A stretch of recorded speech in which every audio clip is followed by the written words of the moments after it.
السلام عليكم البنات، نتمنى نهاركم يكون بخير وعلى خير. مرحبا بكم في قناه شهوات سوسو البسيطه. وصفه اليوم هي فطيره بالتفاح كترافق مع واحد الصلصه كتجي شهيه. نتمنى تعجبكم. ما تنساوش تبارطاجيو معنا هذا الفيديو، تدخلوا تابوناو معنا في القناه ديالنا مع تفعيل الجرس. بقاو معنا باش تحضروا مراحل التحضير.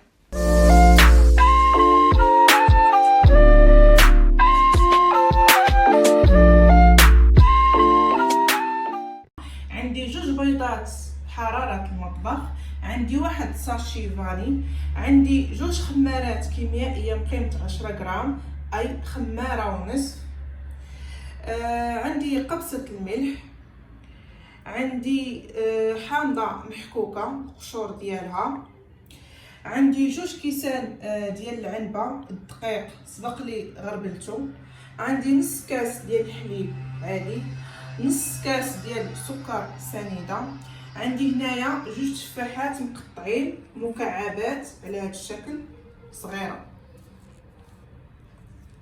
ندوزو للكريمه كيف كتشوفوا معايا. عندي كاس وربع ديال الحليب، عندي معلقه كبيره ديال النشا و2 معالق ديال السكر سنيده وبيضه حراره المطبخ. كيف كتشوفوا معايا هنا الكيسان اللي خدمتو بهم الكيك هما اللي تحاولوا تكملوا بهم المقادير كاملين. هذه نصيحه بصفه عامه باي كيك في اي حاجه. غنبداو دابا ان شاء الله بالكريمه اللي هي غنبداو بها هي الاولى باش نخليوها ان شاء الله تبرد، عاد ندوزو للمرحله ديال الكيك او الشنيك او الفطيره او سموها اللي بغيتو.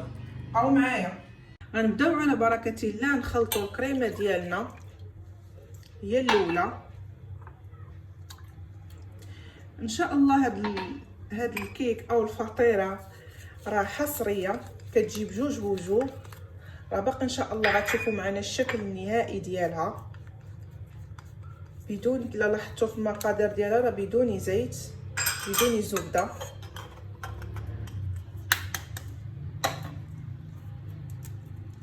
نبداو نحطوا مقادير ديال الكريمه ديالنا، نخلطوهم في الاول بلا بوطه بحال هذا الشكل، عاد ان شاء الله ندوزوهم في البوطه. كيف سبق قلت لكم راه كتبقى تبرد هي الاولى. من بعد ما حركنا هذوك العناصر كامله ونساجموا لينا، غنتقلوا نديروهم فوق البوطه باش يعقد لينا الخليط ديالنا كيف كتشوفوا معايا، ودائما مع التحريك نبقاو معها ان شاء الله حتى تعقد. من بعد ما عقدت لينا كيف كتشوفوا على هذا الشكل، بعد ما بقينا نحركوا فيها كيف ضروري مع التحريك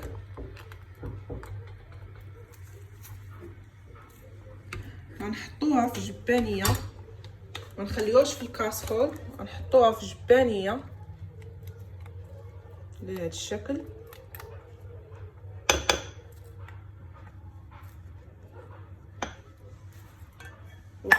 وغنغطيوها بفيلم اليمونطير باش ما تجلدش لينا من الفوق،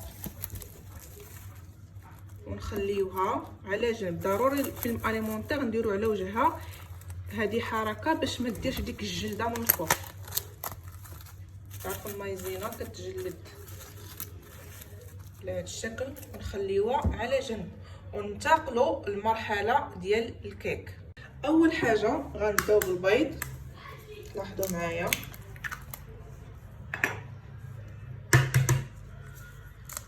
هاد الكيك او الفطيره كتجي رائعه المذاق شكلا ومذاقا. ننصحكم ان شاء الله تجربوها من بعد ما تشوفوا الفيديو ديالنا. زدنا الفاني وخبيصه ديال الملح، ونخدمو غير بالطراب العادي. غنزيدو نص كاس ديال السنيده ديالنا،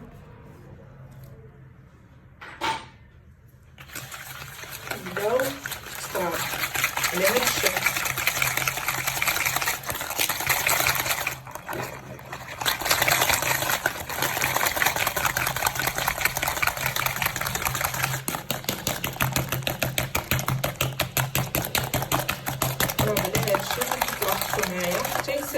هما المقادير ديالنا. كتعرفوا السنيده ضروري خاصها تنسجم لينا مع البيض ومتبقاش لينا محببه. والفاني ديالنا على هذا الشكل بعد التطراب ديالو. غنضيفو نص كاس ديال الحليب ديالنا دائما مع التطراب وقشور الحامض. نبقاو نحركو على هذا الشكل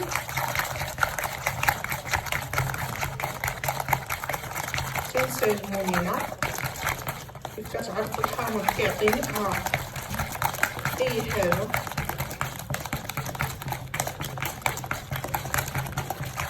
دائما مع التطراب.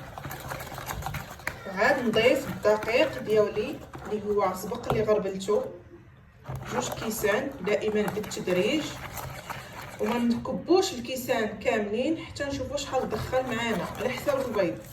كيف كتعرفوا البيض هاد الايامات شويه صغير، نحاولوا نخويو بالتدريج دائما مع التحراك حتى ينسجم لينا ويصبح القوام ديالو رفيع. كيف لاحظتوا معايا خويت الكاس الاول، عاد نخويت الكاس الثاني.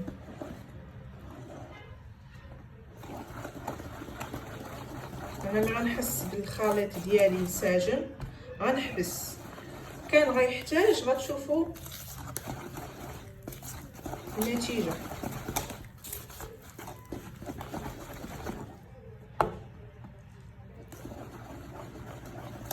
هاد الفطيره كيف كتلاحظوا راه كتجي زوينه. نقول لكم حصريه 2 لوجوه كيف تلاحظوا معايا المراحل. وجا غتجي فيه الكريمه وجا غتجي فيه دوك الطريفات ديال التفاح. وجدوها هكا كعشيات او ضيافكم دائما مع التطراب.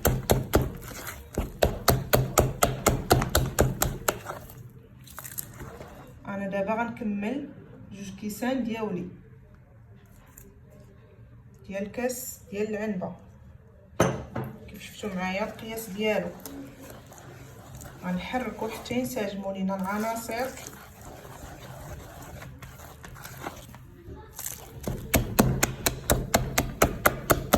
من بعد ما صبح الخليط الكيك ديالي على هذا الشكل كيف شفتوا معايا، الفطيره او الشنيكه غتنتقلوا ان شاء الله للقالب وتشوفوا كي غنديروا ليها مع الكريمه اللي سبق لينا حضرناها قبل.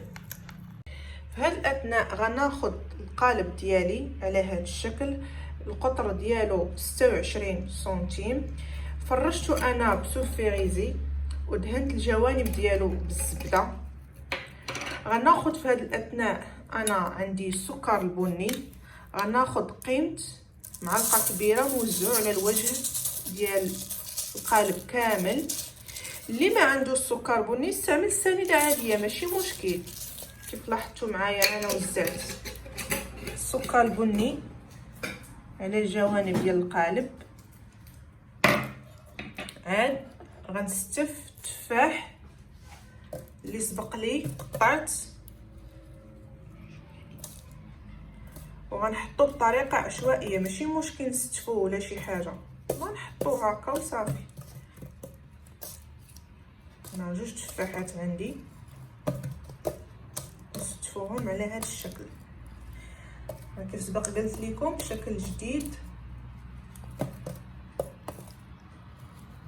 ان شاء الله تشوفوه معنا وحبيت نشاركوه معاكم.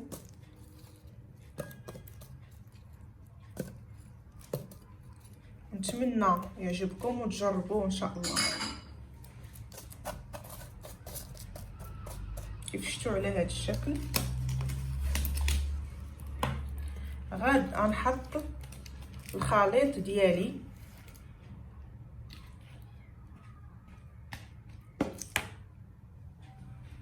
غتسمحوا لي ما حطيتش لكم الخميره لانني مي ضفت الدقيق راه ضفت الخميره في هذيك اللحظات، غير ما تصورتش لي، اعتذر المشاهدين ديالنا. في هذا الاثناء حطيت الخليط ديالي فوق من داك التفاح وغنبسطو حتى يغطي لينا الوجه كامل ديال القالب ويجي فوق من داك التفاح، باش ان شاء الله ننتقلوا وتشوفوا كي غنستعملوا الكريمه فوق من هذا الكيك او الفطيره او الشنيك. كيف كتشوفوا معايا الكريمه انا حطيتها في كيس بلاستيكي او كيس غذائي على هذا الشكل، يعني اللي موجود نديروه فيه، او بوش اللي عنده بوش يدير بوش ماشي مشكل. غنحاول نقطع وغتشوفوا كيف غنوزعها فوق الفطيره ديالنا على هذا الشكل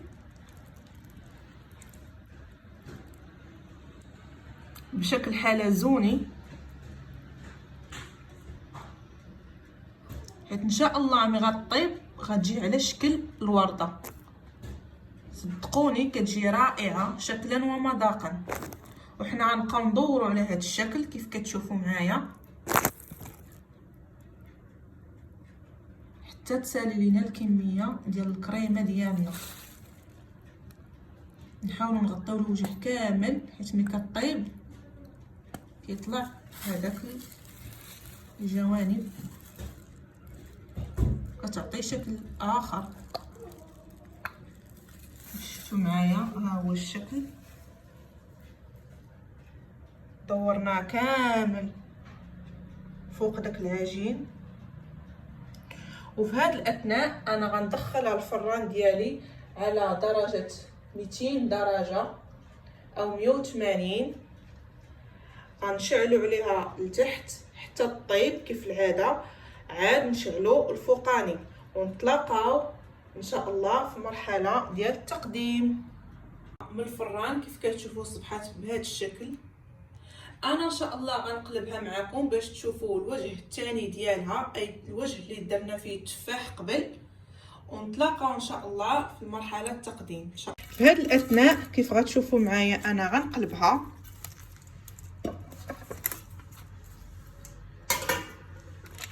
كيف كتشوفوا معايا. ها هو الشكل، كيف كتشوفوا داك السكر البني وقطع التفاح ها هما، وبقاو معايا ان شاء الله في الشكل النهائي ديالها. الشنيكه ديالنا او الفطيره ديالنا او الكيك يعني سميوها كيف بغيتو تسميوها. انا غربلت درت فيها سكر كلاصي هكا كيف كتشوفوا معايا سبيسيال، قدمتها على هذا الشكل. انا غنحاول نقطع ان مورسو باش يبان لكم الشكل ديالها كيف كتجي. صدقوني كتجي رائعه وحصريه على هذا الشكل. نتمنى ان شاء الله تجربوها. ها هو الشكل ديالها كيف كتجي، عاد لتحت هذاك التفاح اللي عملنا قبل تيجي فيها من التحت، وصدقوني انها كتجي رائعه كتذوب في الفم. كيف كتشفتوا معايا في المراحل ما خداتش لينا بزاف ديال الوقت. ان شاء الله نتمنى ما تبخلوش علينا بلي جيم ديالكم بلي كومونتير، وتشاركوا معنا في القناه ديالنا باش يوصلكم الجديد، وتفعيل الجرس، ودائما في اطار تشجيع ونقدموا لكم ما احسن واحسن. تهلاو ليا في روسكم، الله يعاونكم. نتلاقاو ان شاء الله في وصفه جديده ونهار جديد ان شاء الله، ونعاود نقول لكم تابوناو معنا ان شاء الله مع تفعيل الجرس باش يبقى ديما يوصلكم الجديد ديالنا. الله يعاونكم.